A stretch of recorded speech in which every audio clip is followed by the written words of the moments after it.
Olá, seja muito bem-vindo ao Saúde e Consciência. A Faculdade de Medicina da UFMG tem uma nova diretoria. As professoras Andréa Silveira e Zilma Reis foram eleitas no processo de consulta à comunidade para estar à frente da unidade de 2026 até 2030. Eu sou Vitor Maia e hoje, para falar das perspectivas da nova gestão, a gente recebe a professora Andréa. Seja muito bem-vinda, professora. Obrigada, Vitor. Professora, a senhora passou por vários setores aqui durante o processo de consulta à comunidade. Eu queria saber qual é o atual cenário da faculdade que a senhora vislumbra. Quais que são os potenciais e quais os desafios? Bom, Vitor, eu acho que antes de falar de desafio, é importante a gente falar das forças, né, das potências que a Faculdade de Medicina tem. Eu acho que a gente tem de ressaltar hoje que a gente tem um corpo docente de técnicos administrativos e discentes de excelente qualidade. Isso já é um ativo muito grande para qualquer gestão de uma unidade acadêmica. A gente está num cenário de que a reputação da Faculdade de Medicina da UFMG e da própria universidade ela é muito boa no cenário nacional, então, só para dar destaque à nossa unidade, né, aos nossos 3 cursos, se saíram muito bem na última avaliação do ENAD. Agora o ENAMED, que avaliou a qualidade da formação médica, nós ficamos em destaque, né, então 90%, mais de 90% dos nossos alunos atingiu a proficiência. Isso num cenário que vocês devem estar acompanhando de um grande debate sobre a qualidade da formação médica no país. Então, eu acho que isso é muito bom. Mais recentemente, ainda falando das potências, a avaliação da CAPES nos colocou numa situação muito favorável. Então, hoje nós temos 4 cursos de pós-graduação da faculdade que atingiram notas 6 e 7, o que nos coloca numa posição de excelência no cenário nacional, e os outros numa trajetória virtuosa de ascensão, de melhoria da sua qualidade. Isso é importante porque isso fortalece as nossas parcerias, né? Então, é melhor você ser parceiro de uma faculdade que tem essa qualidade do que de uma outra, fortalece as nossas parcerias com o Sistema Único de Saúde, ajuda a captar recursos, mais bolsas, mais recursos para a pesquisa, isso faz parte de uma grande potência da faculdade. Nós temos tido muito sucesso nas nossas políticas afirmativas, então hoje a Faculdade de Medicina, o curso de Medicina, isso é uma virtude da UFMG, ele é um curso muito inclusivo e ele reflete aí o que é essa diversidade da sociedade brasileira. Nós temos pesquisas muito potentes, uma internacionalização que está se fortalecendo, pesquisas importantes feitas em redes internacionais, então eu acho que isso tudo é um ativo que a gente recebe nessa direção e que facilita a gestão. Mas também nós temos desafios, e eu destacaria para você, primeiramente, o desafio orçamentário. As universidades federais, as instituições federais de ensino superior no Brasil, elas têm vivido um vai e vem orçamentário, né? Então, nós começamos lá no final do ano a discussão do orçamento anual, com corte para as universidades federais, depois houve uma recomposição, mas o que a gente tem percebido é um vai e vem, Congresso, Executivo, e aí isso dificulta muito uma atividade de planejamento. Fazer contratos, licitações, garantir as terceirizações, então isso tudo impacta. Então, eu acho que isso é um desafio importante. A gente tem que reconhecer que a gente está num mundo de profundas e rápidas inovações tecnológicas, principalmente no campo da inteligência artificial, das tecnologias digitais, e a gente tem de incorporar isso aos nossos processos formativos, à nossa pesquisa, temos que fazer letramento digital dos servidores, dos docentes, isso é um desafio importante. A infraestrutura também é um desafio importante, né? Então, melhorar a qualidade das nossas salas de aula, dos nossos espaços de trabalho, tentar construir espaços mais compartilhados, isso é muito importante para a gente dar potência para a inovação, para o trabalho conjunto. Então, eu destacaria esses 3, esses principais desafios, mas lembrando que nós temos muitas potências para enfrentar esse cenário. Ótimo. A senhora falou um pouco sobre o cenário externo como um desafio. Queria falar um pouco mais sobre o cenário que a gente espera para os próximos anos das universidades federais. Como é que a senhora enxerga aí o cenário externo? O cenário externo das Isso. universidades. Eu já falei um pouquinho do cenário orçamentário.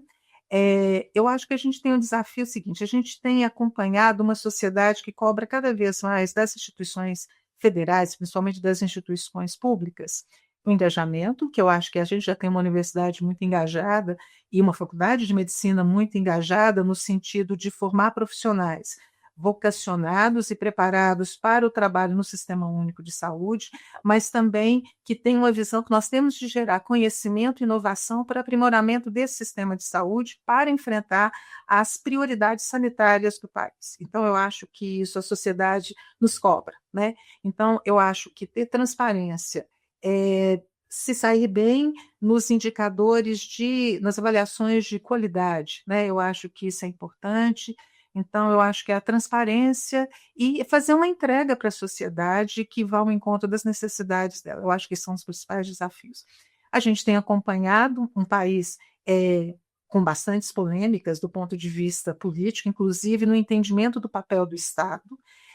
E não é uma unanimidade na sociedade brasileira os investimentos que são feitos nas universidades públicas. Eu acho que eles estão aquém do que a gente precisaria para garantir formar mais gente, fazer pesquisa mais engajada com as necessidades do país, e eu acho que nós temos o dever e a responsabilidade de demonstrar de forma contínua para a sociedade brasileira que nós somos sim importantes, que nós precisamos ser valorizados e que o nosso trabalho tem impacto social importante. Ele melhora a vida das pessoas. E no nosso caso em particular, ele melhora a saúde das pessoas. É verdade. Professor, em relação à infraestrutura aqui dos nossos espaços, qual vai ser a prioridade da gestão? Olha, eu acho que a gente chegou a conhecer que a gente tem um prédio muito antigo, e ele tem de se passar por processos de manutenção cotidiana, mas eu te diria que a questão, eu vou falar da mais banal, não, tá? Daquela que as pessoas me cobram todo dia. Como o departamento de medicina preventiva fica no 8º andar, eu uso o elevador todos os dias, né? Então as pessoas dizem, professora, vocês vão resolver o problema dos computadores, dos elevadores, desculpa?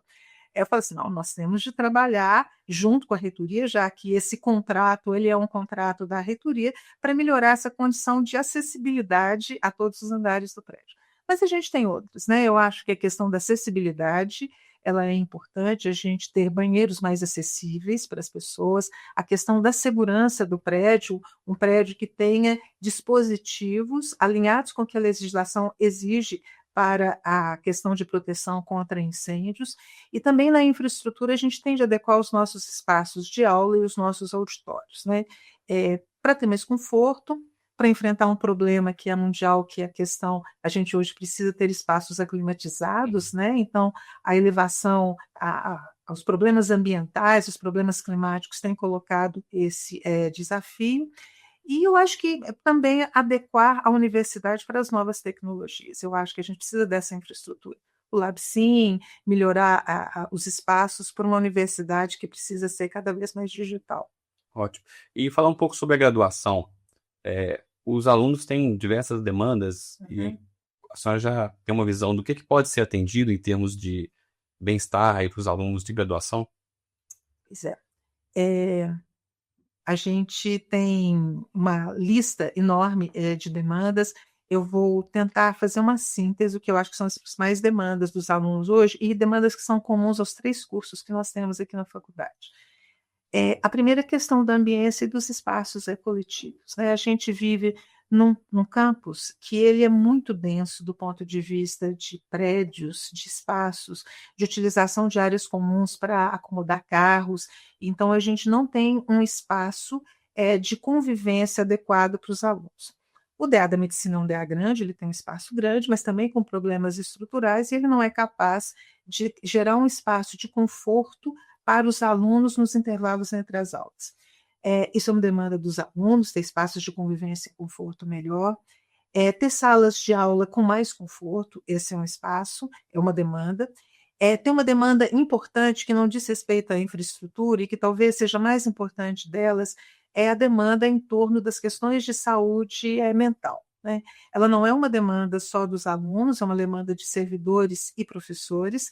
Ela vai ao encontro de uma agenda que, na verdade, é mundial. A questão de saúde mental hoje ela está na agenda de todos os sistemas nacionais de saúde, uma preocupação da Organização Mundial de Saúde, e isso se expressa aqui na faculdade também. Talvez isso tenha ficado mais visível até pelo fato da gente ter se tornado uma universidade muito mais inclusiva.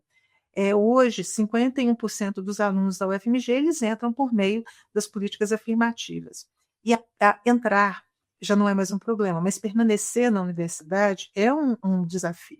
Então, nós temos alunos que que não têm uma retaguarda do ponto de vista familiar, que o suporte, que tenha condições de suportar, por exemplo, fora da sua cidade, então ele tem problemas de moradia, ele tem problemas para acessar as unidades da UFMG, ele precisa de apoio para se alimentar adequadamente, para ter um computador para trabalhar, e isso é um desafio para a universidade, porque as demandas elas estão crescendo numa velocidade muito maior do que a nossa capacidade de resposta.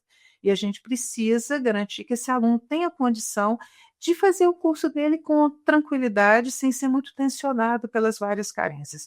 Eu acho que isso também impacta na questão da saúde mental, e eu te diria que o nosso grande desafio é como atender as demandas por uma condição melhor de saúde mental, sem querer substituir o Sistema Único de Saúde. Nós não temos condição de dar assistência de saúde mental para alunos, professores, né, e servidores, mas a gente tem condição de pensar como é que a gente pode tornar esse ambiente mais amigável e como é que a gente pode melhorar as condições de vida das pessoas aqui, para que isso possa também fortalecer a resiliência delas e ser uma espécie de promoção à saúde mental. Um trabalho articulado também com o FUNP, a Administração Central, junto à unidade. Exatamente, a FUNP agora tem o Permanecer, que é um programa que tenta apoiar esses alunos. Eu acho que a gente tem discutido muito como é que a gente pode tentar apoiar esse programa, fortalecer esse programa, pensar em estratégias locais para fortalecer a permanência dos alunos aqui. Ótimo, professor. A gente passou por uma renovação no quadro docente nos últimos anos, com alguns novos concursos. Nós temos aí um corpo docente jovem e em renovação, eu diria. Uhum. O que a gente pode fazer pensando aí nesse corpo docente jovem, esses novos professores, novos pesquisadores, em termos da integração deles à história que a faculdade já tem? Pois é, Vitor, assim, a gente tem de pensar que nós temos uma universidade que é uma instituição federal, ela é nacional, ela atrai docentes e atrai talentos do país inteiro, hoje não só no corpo discente, a gente tem muitos alunos que não são originários de Minas Gerais, mas também no corpo docente, pessoas que ainda não conhecem a universidade. E hoje, a gente discute muito a questão da transição entre as várias gerações de docentes para uma geração mais nova. Então, você tem uma geração que está saindo, uma geração que está entrando, a gente tem de pensar como é que a gente pode preservar o que de melhor a geração que está saindo construiu e como é que a gente pode dar potência para essa geração que está chegando. A universidade ela já tem alguns programas de integração que acontecem logo que as pessoas tomam posse, né? O processo de seleção de docentes é um pouco diferente do processo de seleção de técnicos administrativos, que impõe que a pessoa conheça a legislação que rege as instituições, né? E ela acaba conhecendo melhor como é que vai ser o contrato dela, os direitos, os deveres. Isso não acontece com os docentes. Dos docentes, a gente tem um processo de seleção que leva muito em consideração a profundidade do conhecimento que ele tem sobre aquele campo ao qual ele se candidata, da aula, as habilidades e competências dele como pesquisador, mas nem sempre a gente, embora tenha uma prova de atividade didática, nem sempre esse docente ele se apropria das várias possibilidades e estratégias pedagógicas que ele deve lançar mão num curso de formação, por exemplo, de fono, né, de medicina, de tecnologia em radiologia. Então, a gente tem uma grande responsabilidade de oferecer essas ferramentas para esses docentes. Eu acho que isso faz parte de um processo de integração. A gente tem de integrá-lo nos grupos de pesquisa, a gente tem de favorecer a entrada dele nos cursos de pós-graduação.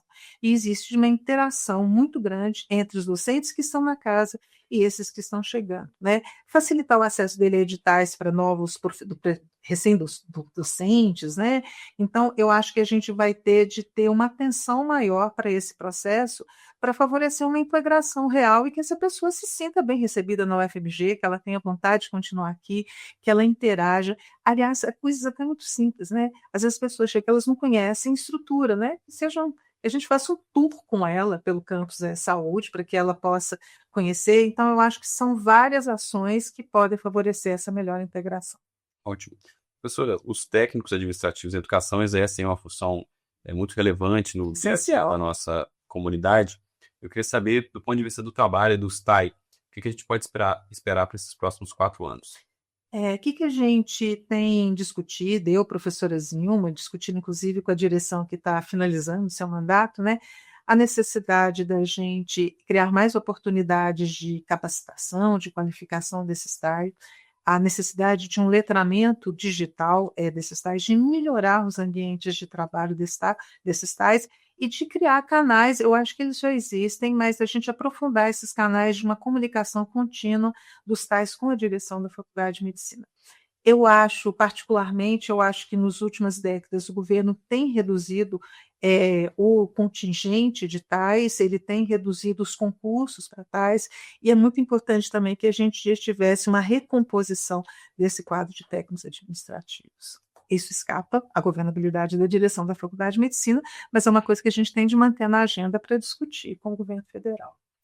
Professor, outra coisa que deve marcar os próximos 4 anos da gestão é o relacionamento com a administração central, que agora conta na vice-reitoria a nossa ex-diretora, a professora Alamanda Kfouri, junto ao professor Alessandro, que estão também nos próximos 4 anos lá na reitoria. O que a senhora espera do relacionamento com a administração central?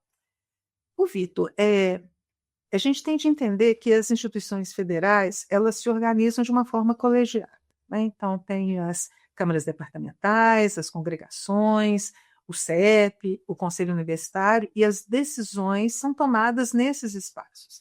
E nós que estamos nos cargos de direção, a gente tem a obrigação, o dever de transformar essas decisões em políticas e ações na universidade. Mas tudo que a gente faz na universidade, o que a gente faz na unidade acadêmica, acaba exigindo uma interação com o nível central. Então, nós não contratamos professores sozinhos, nós não conseguimos técnicos administrativos sozinhos. A vida funcional dos professores, técnicos administrativos da universidade, ela é toda feita em interação com o nível central.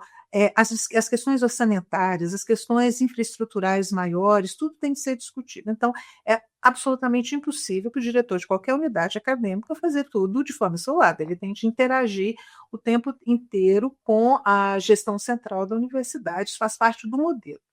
E ter na vice-reitoria uma ex-diretora da Faculdade de Medicina, eu acho que para além das convergências que nós temos na nossa concepção de universidade, das afinidades pessoais e nem do afeto que nos une, nós somos da mesma geração, fomos colegas de turma, isso traz uma facilidade muito grande que é ter alguém que conhece profundamente os problemas da Faculdade de Medicina. Então, é ótimo que a interlocução, a negociação, ela fica muito mais azeitada. É lógico que eu não tenho expectativa e sei que a professora Alamanda vai fazer uma gestão, vai participar de uma gestão que é para a universidade inteira, né? Não é só para a Faculdade de Medicina. Mas isso, não tem dúvidas que isso favorece, né, o diálogo, a interação. Ótimo. Ainda sobre os vínculos institucionais aqui da faculdade com os nossos principais parceiros, queria falar um pouco sobre o HC e o Risoleta, que são os nossos hospitais universitários, os principais campos de prática, e estender também sobre os outros campos de prática. Como é que deve ser a nossa relação com essas instituições? Olha, não dá para formar um profissional de saúde, seja de qualquer área, sem ter essa relação do ensino com o serviço e com a comunidade. E os nossos hospitais universitários, o Hospital das Clínicas e o Risoleta Neves, eles são absolutamente fundamentais. Hoje é impossível nós pensarmos a formação dos nossos 3 cursos sem contar com a estrutura destes hospitais. Até levando em consideração também, Vitor, que nós temos um contexto bastante competitivo por cenários práticos na região metropolitana, né? Então, hoje nós temos outras faculdades de medicina aqui no cenário, outras faculdades na área de saúde. Então, esses espaços que são próprios e que privilegiam a presença dos nossos alunos, eles são absolutamente fundamentais para o andamento do curso.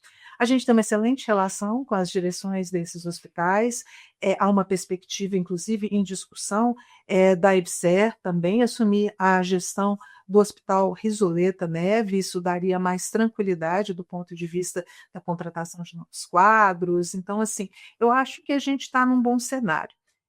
No início da gestão da EBSER, a gente teve algumas tensões, discutindo como é que era a inserção do docente, mas eu acho que a gente está caminhando num sentido de ter um diálogo muito bom, inclusive agora com uma discussão de uma flexibilização para que docentes com contratos de dedicação exclusiva possam participar mais, ocupar mais quadros de gestão nos hospitais geridos pela EBSER. A gente tem muitas oportunidades de pesquisa nesses hospitais, eles têm gerado bolsas para os alunos, então eu acho que a gente tem de continuar, lembrando que a direção da Faculdade de Medicina, ela participa do conselho, né, consultivo, do Hospital das Clínicas, então a gente tem um diálogo permanente, tem também um diálogo permanente com o Risoleta, então eu acho que a ideia é manter, aprofundar a relação que a gente tem com esses cenários. O cenário do Sistema Único de Saúde, particularmente da cidade de Belo Horizonte, também ele é fundamental. Nós temos formados profissionais, falar do maior contingente de alunos da escola, que é do curso de medicina, para vocacionados para atenção primária em saúde. Então, a gente precisa desse cenário. A gente tem uma relação boa com o município de Belo Horizonte e vários egressos que estão lá, lá na Secretaria Municipal de Saúde. A gente tem também discutido com eles possibilidades da gente também participar dos processos de educação continuada dos profissionais do SUS. A gente tem projetos de extensão voltados para as necessidades da comunidade que são realizados nos espaços deles. Então, eu acho que a ideia é manter, aprofundar, azeitar essa relação com o sistema único de saúde. É impossível pensar a formação de profissionais de saúde sem ser interação com o SUS. Ótimo, professor. A gente falou um pouco sobre ensino, pesquisa, extensão e gestão. Tem mais algum tema que a gente não abordou aqui que a senhora gostaria de falar nesse momento? Eu acho, Vitor, assim, eu não falei no campo dos desafios e agora eu vou me permitir a uma fala mais pessoal, né? Não assim a diretora eleita, mas assim a cidadã, a professora da Faculdade de Medicina da UFMG. Eu acho que a gente tem agendas que a gente tem de se apropriar e que são fundamentais pensando. Eu vou falar isso sem soberba, mas eu acho que as instituições federais de ensino superior e a UFMG, pelo lugar que ela ocupa no cenário das IFES no Brasil, nós integramos parte importante da elite intelectual do país. E a gente, como uma instituição pública, financiada com recursos públicos, a gente tem de ser sensível às agendas que são importantes para o país. E eu destacaria duas agendas que eu acho que são muito importantes e que a gente tem de tomar. A gente já discute elas, mas a gente precisa fazer de uma forma mais enfática e mais sistemática, no sentido de gerar soluções, que é a transição demográfica do país. Então, a gente tem passado por um processo rápido de envelhecimento, isso tem impacto sobre a forma como a gente organiza a atenção à saúde no país. Eu acho que a gente tem de se apropriar disso mais intensamente, inclusive nos conteúdos, nas práticas dos nossos cursos de saúde. E a outra questão, que é uma questão de dimensão global, e talvez por ter dimensão global, às vezes a gente se sinta meio paralisado por não entender como é que a gente, enquanto ator social, enquanto indivíduo, enquanto docente, enquanto aluno e servidor, a gente pode intervir de uma forma transformadora nessa agenda, que são as questões ambientais. Então, o mundo passa por uma crise ambiental profunda e as alterações de temperatura é apenas uma dessas manifestações dessas crises, e elas têm impactos muito importantes sobre a saúde das pessoas. E eu acho que isso tem de ser incorporado também à nossa agenda, quando a gente pensa o que determina a saúde das pessoas, como é que a gente pode interferir nesses determinantes, como é que a gente pode preparar as pessoas para enfrentar esse desafio e como é que elas podem ter uma vida longa, com qualidade e com saúde, né? Então, eu acho que são temas, agendas assim mais globais, mais nacionais, mas que uma instituição pública, uma faculdade de medicina, tem de se apropriar e pensar como integrar isso no seu processo de ensino, de pesquisa e de extensão aí com a comunidade. Excelente, professora. Para finalizar, queria convidar a senhora para deixar um recado, uma mensagem final para a comunidade acadêmica. Você pode usar a sua. Nossa Senhora! Então, uma mensagem final para a comunidade acadêmica, né? Eu vou me permitir também uma fala mais pessoal, tá, Vitor? Quando eu era criança, eu assistia um desenho animado que chamava Os Jetsons. E os Jetsons, né, os mais velhos, às vezes ele reprisa, ele mostrava a vida de uma família num mundo futuro, que lá não me lembrei, mas era quase milhares de anos à frente, e que as pessoas tinham um robô que varria a casa, elas abriam a porta da geladeira com comando vocal, elas tinham um carro que era aéreo e tinha um telefone que conversava, que elas viam embaixo. Isso tudo parecia muito longínquo da nossa vida cotidiana e, de repente, passam 30, 40 anos, isso está incorporado no nosso cotidiano. Isso só para dizer uma coisa, se a gente é capaz de imaginar, a gente é capaz de realizar. E um pouco desses desafios que eu te falei, que são de uma agenda mais global, às vezes as pessoas acham que eles são impossíveis de serem atingidos, e muitas coisas, transformações que a gente precisa de fazer no ensino médico, na comunidade, na nossa paróquia, no nosso campus da saúde, elas parecem, nossa, elas estão aí há tanto tempo e a gente não consegue. E eu acho que a principal mensagem é que a gente precisa ter esperança e coragem, né?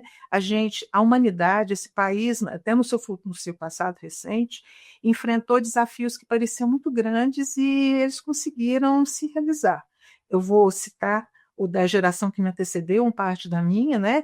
A reconquista da democracia, a construção da democracia no país, e um que eu acho fundamental para nós, que é a construção do Sistema Único de Saúde, né? Então, se a gente conseguiu fazer isso, eu acho que a gente tem de ter esperança e coragem para fazer mudanças aqui no ensino médico, no nosso aprofundar o nosso Sistema Único de Saúde, porque isso é possível e depende da nossa capacidade de agir coletivamente. Se a gente é capaz de imaginar, a gente é capaz de realizar. A gente é capaz de realizar. Muito obrigado, professora, pela sua participação. Eu agradeço aqui a oportunidade de, né, conversar, né, aí com a nossa comunidade. Maravilha. O Saúde e Consciência fica por aqui. Esse episódio inaugura a 3ª temporada do nosso videocast aqui no YouTube. Siga o canal para assistir mais vídeos como esse. Informação é saúde e até a próxima.